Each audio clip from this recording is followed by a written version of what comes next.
पैदल ढार जल बाबा हो जान के साथे बाबा पैदल ढार जल अपना जान के साथे गेरुआ रंग ड्रेस पहिर के कांवर उठाई के हाथे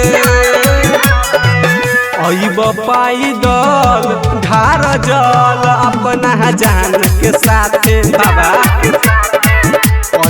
पैदल ढार जल अपना जान के साथे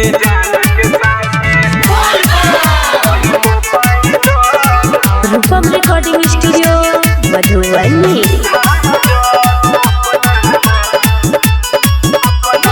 हमर जान कर तो सोमवारी हो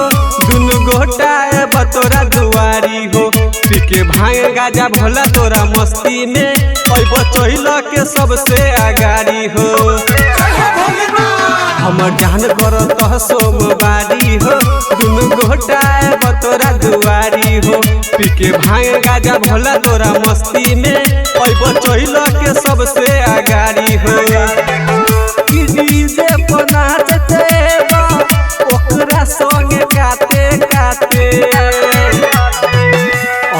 पैदल ढार जल अपना जान के साथे पैदल ढार जल अपना जान के साथे बाबा रूपम रिकॉर्डिंग स्टूडियो मधुबनी।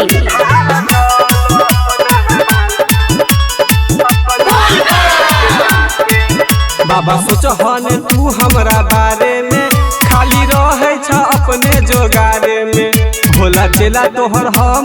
छिया हो दुनु गोटा एलिया हो तुम्हारे में बाबा सोचहन तू हमरा बारे में खाली रहे छ अपने जोगारे में भोला चेला तोहर हम छिया हो दुनु गोटा एलिया हो तुम्हारे में कि भगती चढ़ल छतोरे विकास आनंद के माथे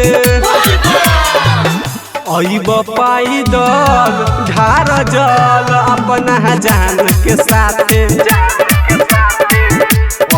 पैदल ढार जल अपना जान के साथे सुने छ